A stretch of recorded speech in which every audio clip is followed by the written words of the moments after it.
Living Time, Chapter 10, Creation of Now, by Maurice Nicoll.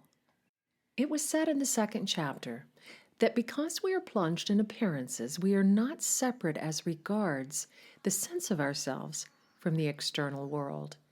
This is partly due to personal psychological obstacles, such as the craving for attention, but in part, it's due to the work of the senses, which put us in contact with the given world and given conditions of life, which we take for granted. I will put side by side this taking of three-dimensional reality for granted and the desire for attention. They constitute one problem in my mind: the desire for attention, for the duplication of ourselves and others, the need for audience, etc., spring out of the lack of any true eternal feeling of self-existence. At the same time, taking the world for granted keeps us on a level of consciousness that cannot give us any true feeling of self-existence. We need the evidence of things unseen. Only through another sense of reality can another sense of ourselves arise, which in turn will modify the desire for attention. There are, then, two classes of obstacles that prevent us seeking greater reality of being: the discovery of the particular psychological elements that especially connect us with the outer and keep us under its power belongs to the establishing of the personal psychology. But we're dealing rather with obstacles that are connected with our natural notions of things and with the special necessity of thinking differently about the world and our life in it. I would say that we cannot get enough strength to begin to disconnect ourselves from the continual draining effect of outer things unless we have special standpoints. We must begin by understanding things differently, because to change oneself is to change one's understanding. For instance, the idea of recurrence really belongs to a new conception of the world. It can bring with it an entirely new sense of responsibility towards one's own life, and arising out of this, towards the lives of other people. The task of life must be completed. Nothing can be avoided, for we will be brought back to the same point again and again. But such thinking is not in terms of visible but invisible. And it's just precisely from the latter side that we can gain the strength to do something genuinely with oneself. The whole notion of higher space can act on us in the form of an extremely powerful idea, one which gives us really another view of the world we live in. Whereas if we believe in a world in passing time, we will understand everything quite differently. We have nothing behind us. We will meet life at a point of reaction. In this connection, Swedenborg observes that man is only reaction in his natural state. Mechanical philosophy could not put the case more strongly. It's not a matter of proving that man is merely reaction. There are plenty of schools today that take this view. To prove it scientifically would be useless. It's an idea that can only be realized in flashes individually. We are submerged in the stream of events. We are not properly conscious. Whatever we do is not our own. Swedenborg adds, natural man is said to be dead, however good his actions may be from the civil and moral point of view. But this idea can only become effective in relationship to another idea. Natural man can become alive, awake, spiritual. That is what mechanical philosophy will not include in its doctrine. Unless we have the second idea in mind, the first idea can have no value. It is a question which de Senecor refers to as the mysteries of awakening. Man, sunk in appearances and connected like a marionette with outer things, is dead through lack of realization of the mystery of the world. What else but the sense of strangeness can awaken us? What else can give us new thoughts, new perceptions? We're dead because we do not try to understand, because we never face the mystery of existence with any real thoughts of our own. because we're satisfied with explanations which prevent us from beginning to think. Or to put the matter differently, we rest content with the appearance of things. That is, we do not go beyond perceptual consciousness. In the great discourse on rebirth and eternal life in the Corpus Hermeticum 8, the pupil is told that he must first overcome very definitive obstacles, and we need not be surprised to find that they are divided into two distinct classes. One class refers to obstacles belonging to the personal psychology with which we are not concerned here. But notice this. Among them are mentioned especially grief, distress, dolor, envy, suspicion, rashness, anger, etc. are enumerated.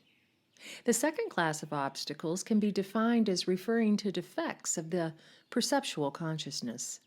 Can we by now understand that these defects are very great?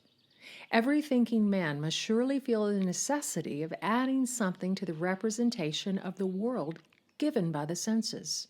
So the pupil in the Hermetic treatise is told he must enlarge his mind beyond the range of the senses. An example, beyond the world of three dimensions and the body of three dimensions, which he regards as himself. The teacher refers to himself as being no longer an object, colored and tangible, a thing of special dimensions, metron. Of course, we must understand that a long process is really meant, but it is supposed that the pupil suddenly passes into the feeling of the eternal reality of himself. How does he describe the experience? Now, I see in my mind, I see myself to be the all. This is his first statement. His consciousness embraces all, but it does so in two distinct ways that refer to inner and outer. As regards the inner, in what sense is he all? We are not astonished to find that he is all his life. I am a babe in the womb, and one that is not yet conceived, and one that has been born. I am present everywhere. He is present everywhere in his life. This is present. He no longer feels himself confined to the body in space, but becomes conscious of his body in time. He becomes conscious in another dimension of his life. If we had such consciousness as this, into everything we did, there would enter the feeling of all the life. We would not react to the moment, but would be fully conscious in the present. How are we to understand that unity of being with which we are connecting the attainment of eternal life has anything to do with what seems at first sight to be its antithesis? Unity means oneness. Why then this all, when one is the object? A synthesis on the path toward unity is necessary, demanding as its content. Unity is attained through becoming all. To be one, it is necessary to become all. Now, apart from the fact that we have no direct consciousness of the fourth dimension of our existences, our memory is partly regulated by self-esteem and self-deception, which distort the past.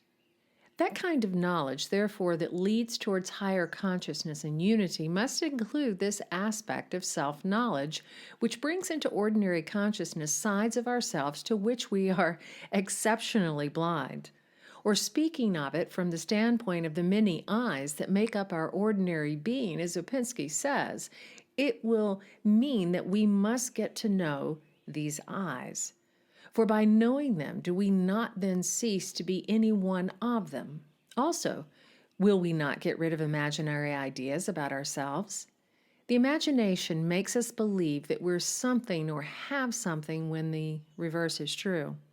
But such knowledge of ourselves must be gained from direct experience, not by any indirect method.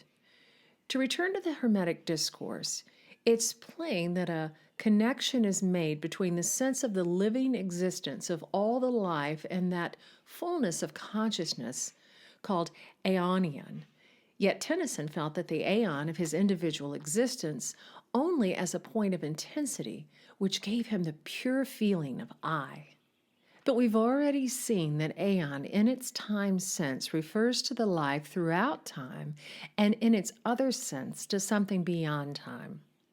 Aeon carries all, and this all, which manifests itself in time, is in itself one, a whole, that is, aeon.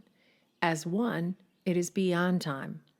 The Hermetic pupil's consciousness first expands into all the life, but that which perceives this all must be above it and of another order.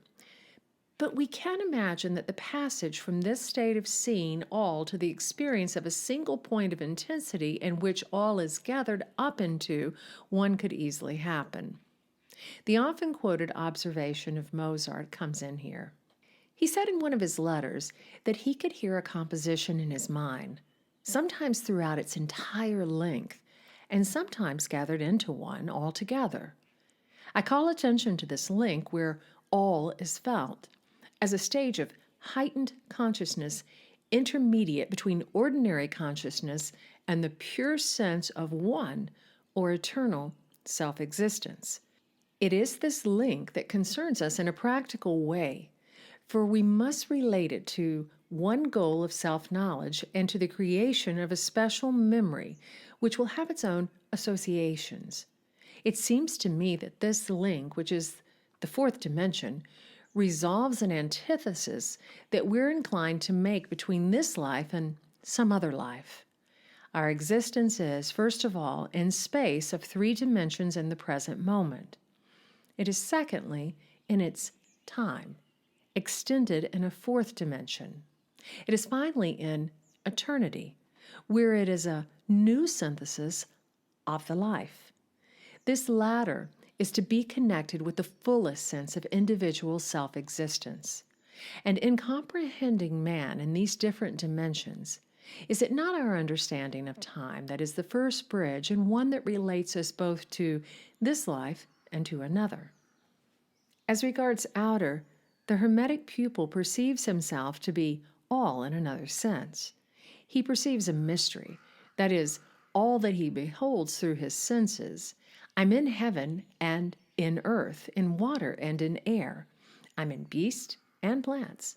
He feels unity in all this diversity. As an ancient Latin epitaph on a woman's tomb runs, nec vir, nec mulier, nec androgyna, nec puella, nec juvenis, nec anus, nec casta, nec meretrix, nec pudica, sed omnia. She is all these different sides of herself, and also nec colo, nec terras, nec aquis, sed ubique jacet. If one could see all sides of oneself and know all these sides, if one could remember what one was yesterday and bring the feeling of it into today, this becoming all, this universality, is to become one. For time is part, division into successive little parts, each of which tries to be universal. Each little I becomes caliph for the moment. The Hermetic pupil experiences a higher emotion of great cognitive value, which in its inward direction brings all his life into existence and causes him to feel and know, I am all my life. And in an outward direction causes him to feel, I am all that I see. This latter direction many of us may know by experience. The receptivity is changed. For all the higher emotions increase receptivity and entirely do away with the limited feeling of I in which we're ordinarily confined and through which the lower emotions are most easily stimulated. But what we're paying particular attention to in this discourse is the fact that the necessity of overcoming the second class of obstacles exists in us all equally, owing to the nature of perceptual consciousness, is emphasized. Another view of the world is necessary. A certain kind of effort must be made against perceptual consciousness, or things as they seem, to arouse the activity of the mind, or the second system of fluid. It is only through the effect of very powerful ideas and emotions that we can come into the sense of our true existence. Recollect that whatever natural man does, whether good or bad, is dead. I said that he does not act from himself. It is not the quantity of his actions that count, but the quality. Eckhart has a passage on this subject. There is something in everyone which, if he acts from it, gives an entirely different quality to all that he does. Whether we call this I or mind or will does not matter. Eckhart calls it genuine will and connects it with mind. Thousands die without acquiring this genuine will. Doubtless they had desires and inclinations like other animals. One man does something trifling, does it just once, and sends it on the wings of praise and thankfulness up to its source. Another one does some important work which occupies him long and constantly, and yet this little thing done once is more acceptable to God than the other man's great work, which cost him so much time and trouble. Why? I will tell you. Because the trivial act was carried up past time into the now of eternity, therefore it was to God's entire satisfaction. Though one should live through all the time from Adam and all the time to come before the judgment's day doing good works, yet he who, energizing in his highest, purest part, crosses from time to eternity. Verily, in the sight of God, this man conceives and does far more than any one who lives throughout all past and future time, because this now includes the whole of time. One master says that in crossing over time into the now, each power of the soul will surpass itself.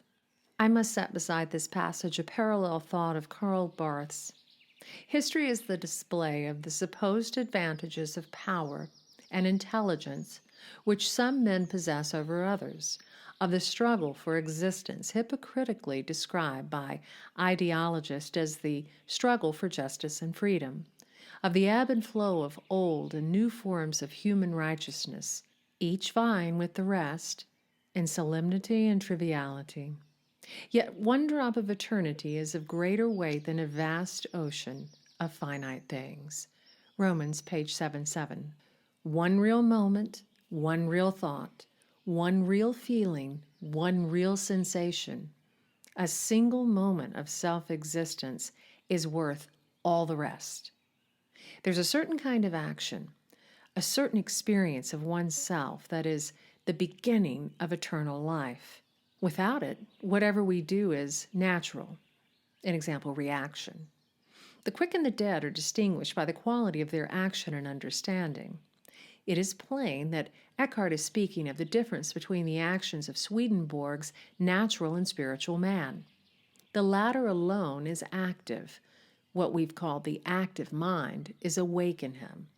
Swedenborg makes the opening of the latent spiritual degree in a man to depend on the acknowledgement of God and the realization of evil. Eckhart puts the matter rather differently as being dependent on the acknowledgement of oneself outside time. As regards the acknowledgement of God, there are certain exercises whose object is to let in the sense of something greater into every moment of life. God as idea is a transforming power within us. Whatever thou doest, whatever thou eatest, do as if for me. The words of Krishna and the Bhagavad Gita. A similar exercise is found in the New Testament. Whether therefore ye eat or drink or whatsoever ye do, do all to the glory of God. 1 Corinthians 10:21. I believe that the exercise of thinking that all the life is living and bringing the sense of the living life into every moment is of the same order. We spoke earlier of the definition of God as beginning and end, and connected it with the idea of higher dimensions. We can now see more clearly how the idea of higher dimensions, when related to personal existence, can be effective, but when treated abstractly in mathematical conceptions, cannot touch us. The above exercises refer to the deliberately created sense of something greater entering into every moment. The object is to emancipate ourselves from the power of the momentary I. the event of the moment. The realization of what passing time is can have the same effect, i.e., we live in the world of becoming where nothing ever is. This need not only produce sadness, but, by separating us from the effect of passing time, bring us ever closer to another level of consciousness, with its accompanying different feeling of I. This is shown in the following passage about a female pupil and her Buddhist teacher. There arose in her heart the insight into truth clear and stainless, which perceives that whatsoever has a beginning has the inherent quality of passing away. The Questions of King Milinda. Note that insight is said. It is not merely thinking about passing time or thinking things are ephemeral or hopeless. It is a stage beyond that, whereby she is free from illusion and has become detached from 1,000 things, seeing her relation to the invisible world as from within. Nothing ever is in passing time. That is, we do not see. The perception may bring us to now. No reveries, no conversations, no tracing out of the meaning of fantasies contain this now, which belongs to a higher order of consciousness. The time man in us does not know now. He is always preparing something in the future, or busy with what happened in the past. He is always wondering what to do, what to say, what to wear, what to eat, etc. He anticipates, and we, following him, come to the expected moment, and lo, he is already elsewhere, planning further ahead. This is becoming, where nothing ever is. We must come to our senses to begin to feel now. We can only feel now by checking this time man, who thinks of existence in his own way. Now enters us with a sense of something greater than passing time. Now contains all time, all the life, and the aeon of the life. Now is the sense of higher space. It is not the decisions of the man in time that counts here, for they do not spring from now. All decisions that belong to the life and time, to success, to business, comfort, are about tomorrow. All decisions about the right thing to do, about how to act, are about tomorrow. It is only what is done in now that counts, and this is a decision always about oneself and with oneself, even although its effect may touch other people's lives tomorrow. Now is spiritual. It is a state of the spirit when it is above the stream of time associations. Spiritual values have nothing to do with time. They are not in time, and their growth is not a matter of time. To retain the impress of their truth, we must fight with time, with every notion that they belong to time and that the passage of days will increase them. For them, it will be easy for us to think it's too late, to make the favorite excuse of passing time. The feeling of now is the feeling of certainty. In now, passing time halts. And in this halting of time, one's understanding has power over one.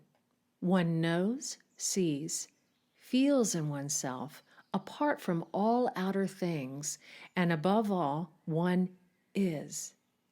This is the state of faith, as I believe was originally meant, the certain knowledge of something above passing time. Faith is now. What the time man understands about faith is something quite different. Faith has to do with that which is alone in oneself and unknown to anyone else. Every visible state, every temporal, every pragmatic approach to faith is, in the end, the negation of faith. Karl Barth. All insight, all revelation, all illumination, all love, all that is genuine, all that is real lies in now. And in the attempt to create now, we approach the inner precincts, the holiest part of life. For in time all things are seeking completion, but in now all things are complete. So we must understand that what we call the present moment is not now, for the present moment is on the horizontal line of time, and now is vertical to this and incommensurable with it. So Barth points out that the true living life of a man does not lie in historical time, nor is faith something that begins at a certain point in time and grows a long time. He's really talking about another level of consciousness, another dimension. It is the moment that qualifies and transforms time, and all else, all that is taken as faith, belongs to the unqualified time of sleep. For Barth truly observes that without this moment, this now, all men are asleep. Even the apostle, even the saint, even the lover, and in this state of sleep, men are sold under time, its property. They lie like pebbles in the stream of time. Did we but awake, he says, did we but realize that we stand at every moment on the frontier of time, we should know that all we seek and all that some connect with the future life has nothing to do with historical time or with visible history. The future world is not in the future of our time. What delays its coming is not the parousia, but our awakening. If we could awaken, if we could ascend in the scale of reality concealed within us, we would understand the meaning of the future world.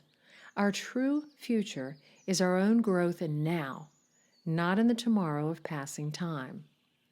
Something must be brought into every moment, the cumulative effect of which is to create now. Now is not given.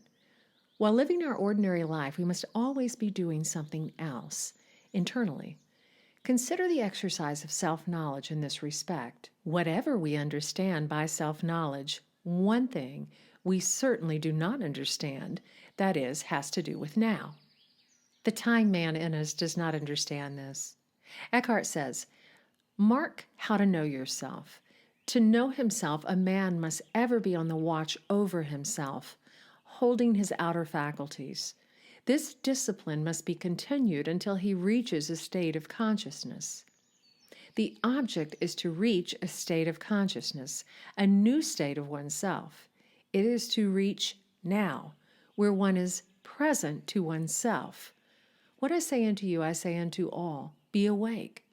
The translation, watch, is insufficient. Is not this idea about self-knowledge absolutely different from the moral significance we usually give it? Can we understand the New Testament at all unless we understand that it is constantly dealing with a higher level of consciousness possible to man?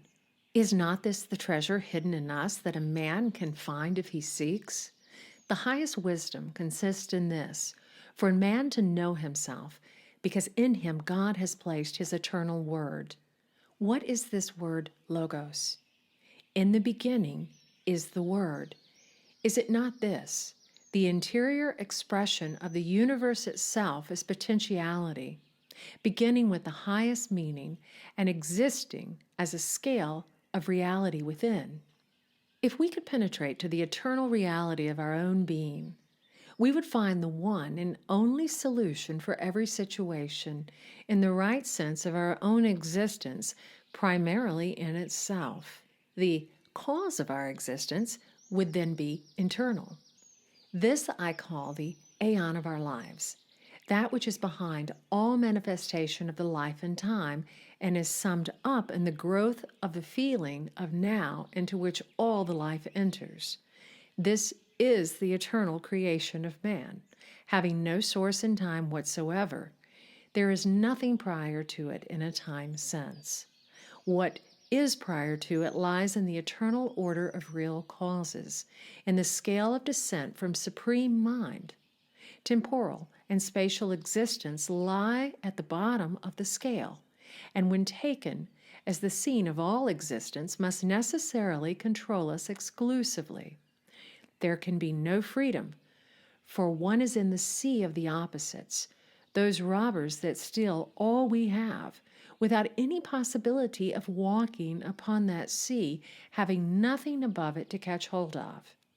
If the feeling of the life is confined to material existence, we set ourselves under that ruling power that Plato refers to as controlling the sense-formed world. To overcome its dominance, it is necessary to turn the faculties inward, to enter into oneself by means of some method. A world of inward perception then begins to open out, distinct from that of outer perception. Inner space appears. The creation of the world begins in man himself. At first all is darkness, then light appears and is separated from the darkness. By this light, we understand a form of consciousness to which our ordinary consciousness is, by comparison, darkness. This light has constantly been equated with truth and freedom. Inner perception of oneself, of one's invisibility, is the beginning of light. This perception of truth is not a matter of sense perception, but of the perception of the truth of ideas, through which certainly the perception of our senses is greatly increased. The path of self-knowledge has this aim in view, for no one can know himself unless he turns inwards away from sense perception, and unless he learns what to seek for. By oneself, this is impossible. A man cannot get to know himself alone. His imagination stands in the way. There is no sufficient point in himself from which he can view himself aright, no sufficient knowledge. The establishing of this point is a matter of long work upon himself, with the assistance of those in whom this point is already established. The point is, as it were, the beginning of light, the light of inner perception, which begins to struggle against the surrounding darkness. This struggle marks the commencement of that inner development of man, which has been written about in many different ways, yet really always in the same way, throughout all that small part of time whose literature belongs to us, and which we think of as the entire history of the world. Thank you for listening to Creation of Now. If you consider this message valuable, please like the video and subscribe to Studio Ayawasi. Your kind support helps others find this information more easily and is much appreciated. Be well, friends.